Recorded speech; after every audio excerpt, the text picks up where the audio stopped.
Blood and authority were the dual fixations that shaped Henry VIII's reign. As his swollen body decayed inwardly during the last cold days of the year 1547, England's most infamous monarch confronted his own mortality with the same merciless strategy that had led him to execute 2 wives and numerous adversaries. Court members whispered, "The lion is dying," behind closed doors, yet his claws stayed sharp until his final breath. This horrifying end was set in motion many years earlier when he was a striking and athletic prince, celebrated throughout Europe for his energy and charisma. How did this shining figure of the Renaissance era become the terrifying despot, struggling for air in the dimly lit rooms of Whitehall Palace? The explanation lies not only in his notorious marriages, but also in a chain of health disasters that warped his physical and mental state beyond all recognition. By January of 1547, Henry was scarcely identifiable as the man who had once competed in jousts against the finest knights of Christendom. His body had turned into a battleground of ailments. His legs were covered with festering sores, releasing such a dreadful stench that those around him often fought the urge to vomit. The king now depended on mechanical aids to carry his immense weight, which some records indicate had nearly reached 400 pounds. His once attractive face was now swollen and misshapen, with eyes sunken deeply beneath sickly yellow flesh. The royal doctors had long exhausted their limited remedies, unable to relieve his suffering. Attempts such as bloodletting, herbal mixtures, and prayers all failed to relieve the suffering of their ruler. The range of illnesses affecting him has led most modern scholars to conclude that Henry endured type 2 diabetes, gout, and possibly osteomyelitis, a painful infection of the bone that would account for the persistent agony in his legs. Even more alarming was the decline of the king's mental state. His notorious temper had transformed into sudden bouts of fury, mixed with intervals of bewildered sluggishness. Despite the approach of death, the struggles over succession dominated the royal court. Henry's third spouse, Jane Somers, had finally given him a male offspring, the delicate 9-year-old Edward, yet influential groups were already maneuvering to gain control over the boy after the king's passing. The conservative Catholic faction, headed by Thomas Howard, clashed with the reformist Protestants, led by Edward Somers, the young prince's uncle. Henry, suspicious until the very end, remained very aware of these threats, continuing to sign death warrants even while barely able to grasp a pen. The king's rapid health decline was kept as one of the most tightly held secrets throughout the kingdom. Official announcements still declared Henry to be robust and vigorous, while the truth painted a starkly different picture. Those allowed into the royal sick chamber faced a grim spectacle. The enormous royal bed draped with somber fabrics, the sickly sweet stench of decay only faintly hidden by the burning of incense. At the core stood the towering figure of a man who once embodied the strength of England itself. The palace staff murmured about hearing the king's anguished cries echo through the stone halls of Whitehall. Henry's leg ulcers caused him intense agony so severe that even the slightest movement could provoke spasms of pain. His doctors resorted to poultices made from everything from boiled onions to ground human skull fragments, desperate treatments that only worsened his misery. A more effective method proved to be the generous use of opium, which eased the king's suffering but further clouded his already failing mind. The mental anguish was as profound as the physical torment. Once the most dreaded figure in England, whose commands meant life or death, Henry now found himself powerless against the betrayal of his own body. Legal documents reveal increasingly unstable conduct and near delirium when he would ramble about ghosts of executed adversaries or call out for wives long deceased. During occasional moments of clarity, the king obsessively examined his will, determined to shape the future of his lineage even after his passing. Observers grew concerned over Henry's wavering religious stance in these final days. Having broken from Rome to declare himself head of the Church of England, he appeared haunted by spiritual uncertainty. One day he demanded Catholic rites, only to reaffirm Protestant beliefs the next. Next, his personal chaplain documented how the king would awake in terror from terrifying dreams, stating he saw the faces of Thomas More, Anne Boleyn, and other victims of his rule standing silently at the foot of his bed, judging him without a word. The king's approaching death caused a hazardous power void that his courtiers hurried to occupy. The Privy Council split into rival groups, each striving to gain favorable positions for the future regency. Thomas Howard, who had endured decades of court scheming, found himself outplayed by the Protestant faction. In a final act demonstrating Harry's relentless cruelty, Howard was condemned to death for treason under the authority of the dying king, but he eventually escaped execution since Harry died before the sentence could be fulfilled. January 27, 1547, signaled the start of Harry's ultimate decline. Witnesses described the king suffering a seizure so severe that attendants had to hold him firmly to avoid harm. After this passed, Harry struggled with speech and had partial paralysis on his right side, clear signs that modern doctors would recognize as a severe stroke. The court physicians, fully aware that failing to keep the king alive might lead to their own disgrace or death, worked desperately to save him. They used heated irons on his skin and forced unpleasant medicines down his throat. During this critical time, entry to the royal bedchamber was tightly controlled and limited. Under the control of Harry's most trusted advisor, Thomas Cranmer, the Archbishop of Canterbury, this secrecy had a practical reason beyond mere respect. News of the king's approaching death could spark premature struggles for power or even provoke foreign invasions. Cranmer made sure that only the absolutely necessary attendants were allowed nearby, and each was bound by a strict oath to remain completely silent about the monarch's condition. Even Queen Catherine Parr, Harry's sixth and surviving wife, was kept away during certain critical moments. The king slipped in and out of awareness as January turned into February. During brief moments of clarity, Harry reportedly voiced increasing fear about his forthcoming judgment before God. The very man who had ordered the execution of 2 wives, numerous nobles, and thousands of common people now confronted his own mortality with mounting anxiety. According to a diary kept by one attendant, the king was heard softly mumbling prayers and asking for forgiveness while asleep. This was a striking difference from the ruthless ruler who had transformed England's religious scene through sheer determination. Court documents revealed the extraordinary steps taken to uphold Harry's remaining dignity in his last days. As his bodily functions deteriorated, groups of servants labored in shifts to handle the unpleasant duties of cleaning and repositioning his heavy royal body. The ulcers on his legs had become so severe that bone could reportedly be seen through the deadened skin, and the odor was overwhelming. The odor became so overpowering that scented handkerchiefs turned into necessary items for anyone entering the royal chamber. Windows were thrown wide open despite the cold of winter each time the king lost consciousness. By the 27th of February, even the elaborate charade that the king might regain health was no longer upheld among court members. Archbishop Cranmer was urgently called to the royal bedside as Harry's breathing grew increasingly difficult. According to contemporary reports, the king, unable to speak, was asked to squeeze Cranmer's hand if he trusted in Christ rather than the religious rites he had once cherished. Harry reportedly squeezed with his remaining strength before slipping into his last coma, a touching detail often mentioned by Protestant historians as proof of a deathbed conversion. The king passed away before dawn on the 28th of January, 1547. Even in death, Harry's imposing physical presence filled the royal chamber, his body a grotesque symbol of excess and suffering. The official cause of death was simply recorded as natural decline, though modern medical study suggests a deadly combination of heart failure, infections from wounds, and complications likely linked to type 2 diabetes. More astonishing than the passing itself was the remarkable silence that followed, as the Privy Council concealed the news for 3 entire days while securing power around young Edward VI. This delay turned out to be significant. A smooth transfer of authority was essential while Harry's body lay cooling in his chamber.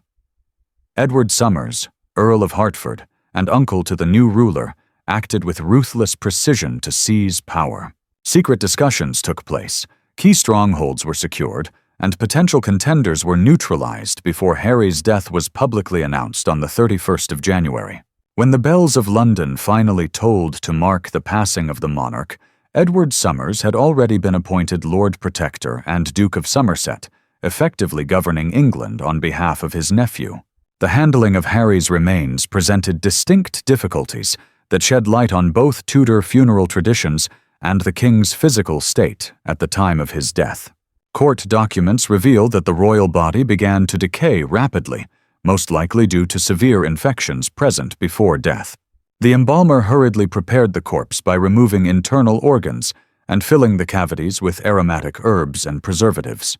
Even these seasoned specialists were reportedly taken aback by the condition of Harry's internal organs, especially his diseased liver and swollen heart. Harry's coffin needed special craftsmanship to fit his extraordinary size, reportedly nearly double the width of a typical noble's casket. The immense weight required a strengthened bier and extra bearers during the lying in state at Whitehall. Witnesses noted that the lead-lined coffin actually cracked due to the pressure from gases accumulating inside. A decaying body leaking fluids onto the chapel floor created a grim detail that was quickly concealed, yet reports indicate that dogs licked the spills, adding a disturbing final insult to a king who valued grandeur above all. The funeral procession to Windsor Castle on the 16th of February offered the Tudor regime one last chance to flaunt Harry's authority even after his death. Black-draped horses dragged the immense coffin through streets packed with mourners, while statues showed the king as he looked in his prime, not the swollen figure he had become. At St. George's Chapel in Windsor Castle, Harry was interred next to Jane Somers, the only wife to bear him a son and heir, and the sole one who escaped the fall from royal favor because she died from childbirth complications before Harry's. Affections could turn away.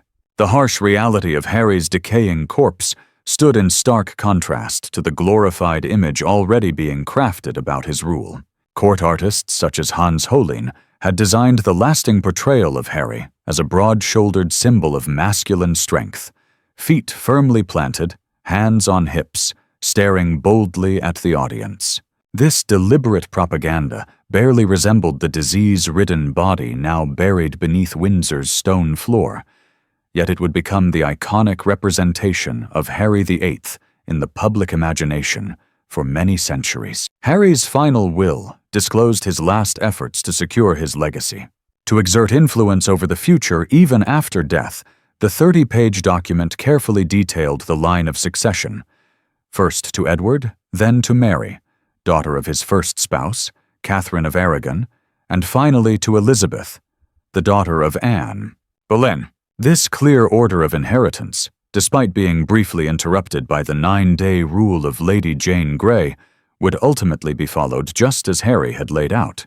The king's posthumous control over England extended through all three of his children, each ruling as Tudor monarchs, until the dynasty concluded with Elizabeth I's passing in 1603. More immediately crucial were the power structures Harry arranged for Edward's minority. The king established a regency council of 16 men designed to govern jointly until Edward turned 18. This balanced plan reflected Harry's wariness of any single noble obtaining excessive control over his son. However, this careful design was soon overturned, as Edward Somers outmaneuvered his fellow councillors to become Lord Protector within mere days of Harry's death. The rapid manner in which Harry's intentions were overturned exposed the limits of a king's authority once death had silenced his formidable presence.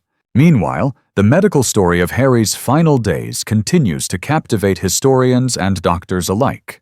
His symptoms have been retrospectively interpreted as signs of numerous ailments, ranging from syphilis to scurvy. But the most convincing evidence points to type 2 diabetes, complicated by other conditions. Chronic osteomyelitis forced the king's medical team to resort to increasingly desperate remedies. Treatments ranged from placing live pigeons cut in half directly on his festering sores to administering experimental mixtures that included gold and ground precious gems. These costly, yet ineffective cures highlight not only the limitations of Tudor-era medicine, but also the extraordinary efforts made for a patient of Harry's importance. Perhaps the most touching discoveries were personal belongings, found in the king's chambers after his passing. Alongside the expected royal symbols such as jeweled daggers, official seals, and diplomatic letters, servants uncovered a small locked box filled with more intimate items: a miniature portrait of Jane Somers, a lock of hair believed to belong to his Mother Elizabeth of York, and a child's handwritten prayer book that may have once belonged to Elizabeth before her mother's execution. These heartfelt details provide insight into the man behind the fearsome image, indicating that despite his physical and mental decline, Harry retained some attachment to family ties and personal memories. The king's death triggered immediate shifts in political power that would influence England for many years. Conservative Catholic factions that had held sway during Harry's final days quickly lost their control when Edward Somers established a firmly Protestant regency. Archbishop Cranmer, who had administered the last rites to the dying king, now intensified religious reforms at an accelerated pace. This marked a decisive change in the kingdom's religious landscape, setting the course for future transformations under the new leadership. Harry had taken a more careful approach, and the first English edition of the Book of Common Prayer was released just 2 years after Harry's passing, pushing England further towards Protestant ideals than the king himself had ever planned. Harry's intricate religious stance, having separated from Rome but holding on to many Catholic traditions, left a legacy that was open to interpretation, allowing both Protestant and Catholic groups to claim him as their own. Protestant advocates highlighted his refusal of papal control, while Catholics pointed to his support for transubstantiation and resistance to Lutheran beliefs. This theological uncertainty sparked religious strife throughout the reigns of all 3 of his children as England swung between extreme Protestantism under Edward, a Catholic revival under Mary, and eventually the moderate path set by Elizabeth. The king's death also marked a pivotal moment in Tudor propaganda. Since Harry had been portrayed as England's protector against foreign enemies and papal oppression, royal propagandists now faced the task of passing this image on to a 9-year-old boy. Paintings of young Edward VI were designed to mirror his father's iconic pose, showing the boy with the same wide-legged stance and bold expression seen in Harry's legendary portraits. Court rituals underlined continuity, with nobles expected to show the same respect to Edward's vacant throne as they had to his father's. Beyond the political arena, where they had revealed his father's influence, Harry's passing echoed throughout everyday life in England. For nearly 4 decades, he had stood as the symbol of royal power. His character and desires directly influenced governance, even at the local level. His demise left a void not only in politics, but also in the collective mindset. Records from parishes in early 1547 show widespread unease about what lay ahead, with many noting prophetic dreams, unusual celestial signs, and even reports of ghostly appearances. For a people deeply entwined with religious symbolism, the death of such a commanding monarch carried a sense of apocalyptic significance.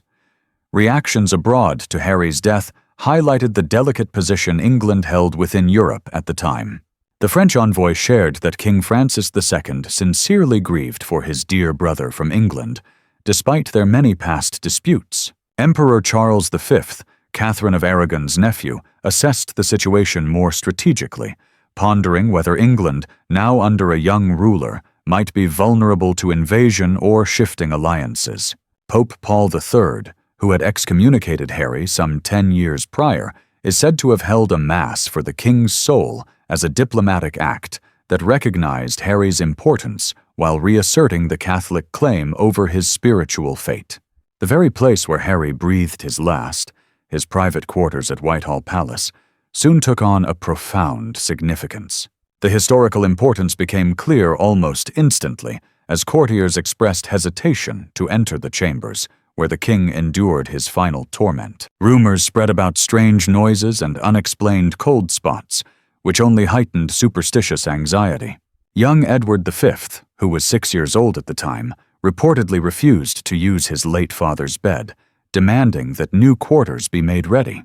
This psychological consequence highlights the traumatic effect of Harry's death on those who had closely observed his decline, many of whom had dedicated themselves to anticipating and fulfilling his often unpredictable wishes. Harry's medical case stands as one of the most thoroughly documented royal deaths in history, offering crucial insights into Tudor medical practices. His doctors maintained meticulous notes on the treatments given during his last months, and these records have survived because they were kept as proof that every possible effort had been made to save the monarch. The documents show a blend of ancient Galenic medicine and advancing Renaissance treatments, including hot cupping to extract harmful humors, herbal remedies drawn from classical sources, and primitive forms of hydrotherapy. The inability of these approaches to ease his suffering underlines the challenges even the era's most skilled healers faced. The king's preoccupation with his legacy extended to detailed instructions for his final resting place, a grandiose monument intended to overshadow all other royal tombs in England. Harry commissioned magnificent plans featuring 40 life-sized bronze statues, aiming to secure a posthumous image as grand as his reign. Monuments and a towering central edifice, crowned with a horse-mounted sculpture of himself. This extravagant design revealed both his pride and his concern about how future generations would remember him. Interestingly, the enormous undertaking was never completed because of monetary limitations, and the intended bronze statues were eventually melted down during the English Civil War, an event that surely would have angered the image-conscious monarch. Following Harry's death, there was a swift movement among court members either to cling to or distance themselves from his reputation. Those who had lost favor during his last years emerged from obscurity, while others who had benefited from his support hurried to form new alliances. The archives hold touching letters from royal servants who suddenly found themselves without roles after many years of serving the king's personal wishes. For numerous individuals, adaptation was out of reach, as the abilities needed to handle Harry's unpredictable temperament had little use in Edward Summer's more controlled court. Some former favorites took their own lives in the months after the king passed away, unable to cope with the sudden changes in power. Perhaps most importantly, Harry's passing marked the start of a vital shift in English leadership, from the domination of an authoritarian ruler whose personal desires shaped policy to more cooperative arrangements of governance shared between the monarchy and the aristocracy. During Edward's reign as Lord Protector, Seymour did not possess Harry's formidable personal influence and depended much more on the approval of the council. Although this change was momentarily reversed during Mary's reign, it set important foundations for limiting royal authority. These developments continued under Elizabeth and eventually played a key role in England's distinctive constitutional progress. Paradoxically, Harry's passing weakened the very institution of absolute monarchy that he had devoted his life to reinforcing. The king's last illness has been subject to extensive medical analysis, with each generation of doctors interpreting his symptoms through the lens of contemporary knowledge. Victorian physicians, shaped by their moral views on disease, often identified syphilis as the probable cause, seeing Harry's condition as punishment for his sexual indulgences. In the early 20th century, experts shifted their attention to metabolic illnesses, proposing gout and diabetes as main factors. More recent medical historians have suggested more intricate diagnoses such as Mallaud syndrome, a rare hereditary disorder that could explain both his physical decline and changes in his mental state, as well as chronic traumatic encephalopathy caused by numerous jousting injuries sustained during his youth. The handling of Harry's personal belongings offers a fascinating insight into Tudor-era customs concerning death and memory. Records from the royal court reveal that items touched by the king in his final days received special veneration and care. Some items were preserved almost as relics, even though the official Protestant stance rejected such customs. His last set of nightclothes, stained with bodily fluids, was ceremoniously burned under Cranmer's oversight, blending practical hygiene with symbolic meaning. More precious possessions, including his large array of astronomical tools and maps, were meticulously recorded before being dispersed according to his testament or kept for Edward's instruction. Harry's passing left his surviving wives and children in delicate situations, demanding careful management of court dynamics. Catherine Parr, his widow, publicly observed a respectful mourning period, while secretly quickly moving to wed her true love, Thomas Howard, a marriage she had postponed during Harry's life. The 9-year-old Edward, now king in title but heavily dominated by his Seymour uncles, noted his father's death with unsettling detachment in his journal, stating the emperor's ambassador was ordered to return home on the 4th of January upon the death of the king my father, whose soul God pardon. This formal, unemotional record reveals their distant personal bond. Meanwhile, Harry's daughters confronted their own difficulties under the new reign. Mary, at 31, remained a devoted Catholic, growing increasingly estranged by Edward's Protestant changes. Elizabeth, only 13, had to handle court life with extraordinary caution, her status made precarious due to her mother's background. The execution and ongoing doubts about her legitimacy haunted both princesses, who would one day ascend to the throne Harry had promised them. However, their journey was perilous. Mary barely escaped execution during Wyatt's rebellion, and Elizabeth endured imprisonment in the Tower throughout her sister's reign. The descriptions of Harry's final moments reveal an intense isolation experienced by even the most powerful ruler at the time of death. Although surrounded by doctors, attendants, and courtiers, contemporary reports indicate that Harry faced his last hours in profound solitude, set apart by both his royal stature and the deeply personal nature of dying. Archbishop Cranmer's attempts to provide spiritual comfort reportedly elicited little reaction beyond a final grasp of the hand. The king, who had demanded total obedience throughout his domain, ultimately traveled alone on the final journey. This serves as a touching reminder of how death equalizes all. The year that followed Harry's passing showed just how much his personality had shaped English governance. Administrative documents revealed a pile of decisions awaiting his direct attention, including many matters subordinates could have handled but had been deferred due to a culture of extreme respect. During Edward's regency, government operations had to be reorganized to operate without the king's personal input.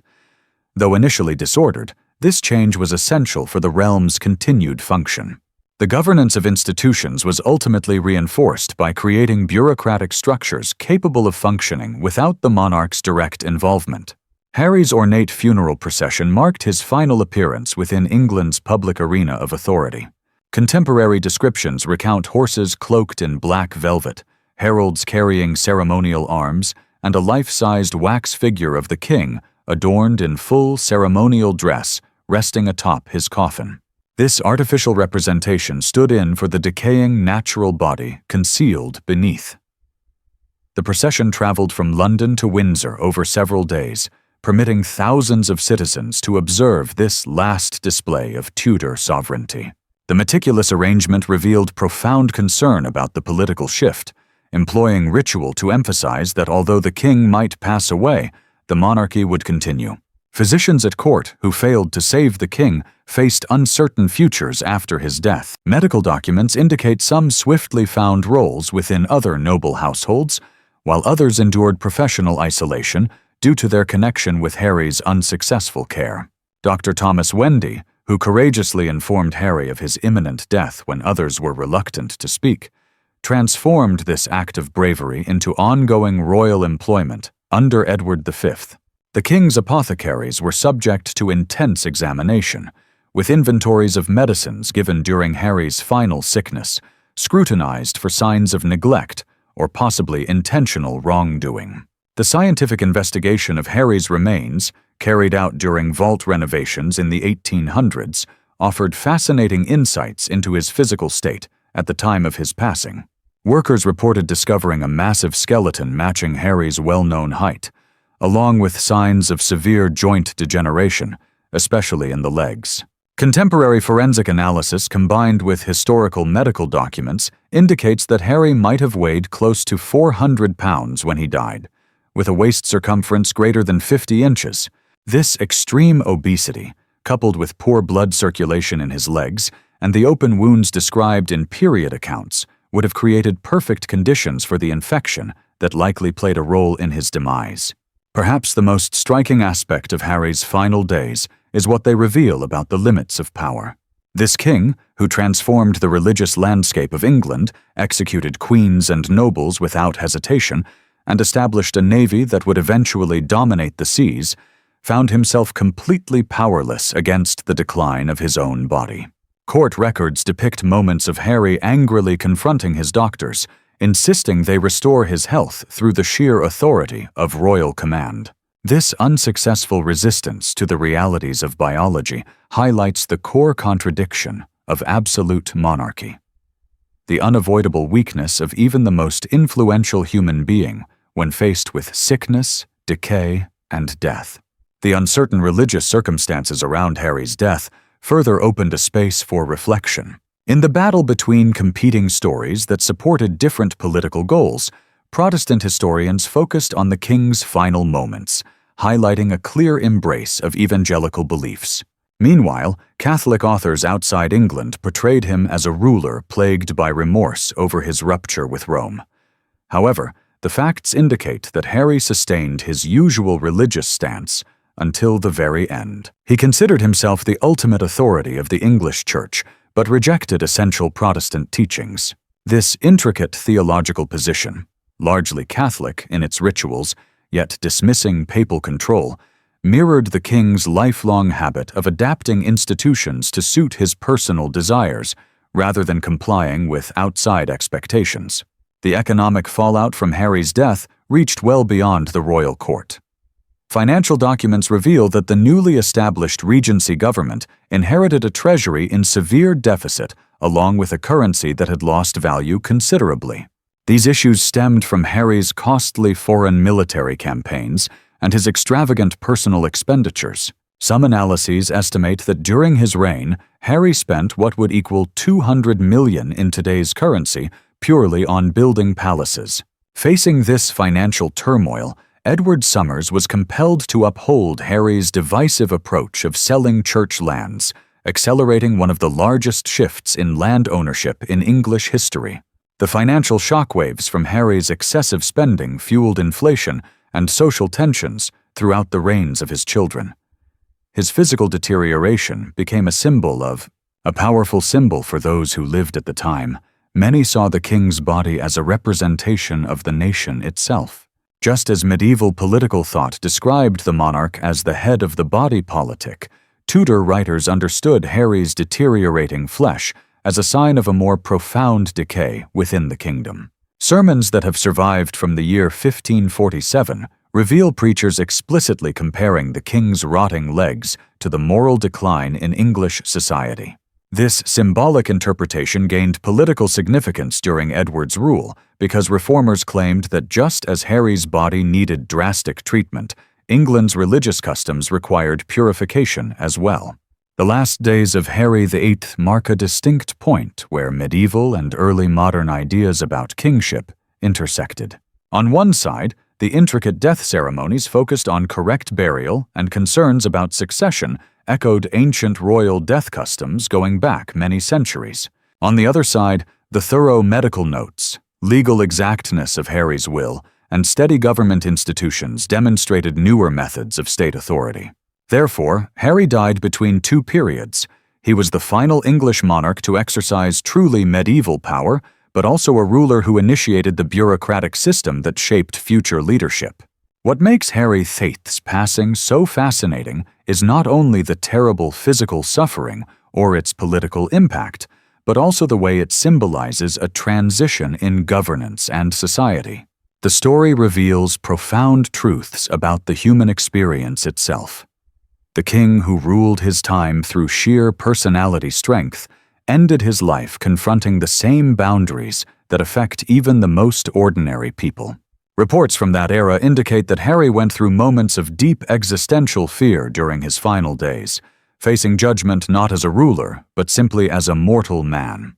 The Archbishop of Canterbury is said to have reminded him when administering last rites, "You are about to enter a place where titles hold no value and no worldly power can provide safety."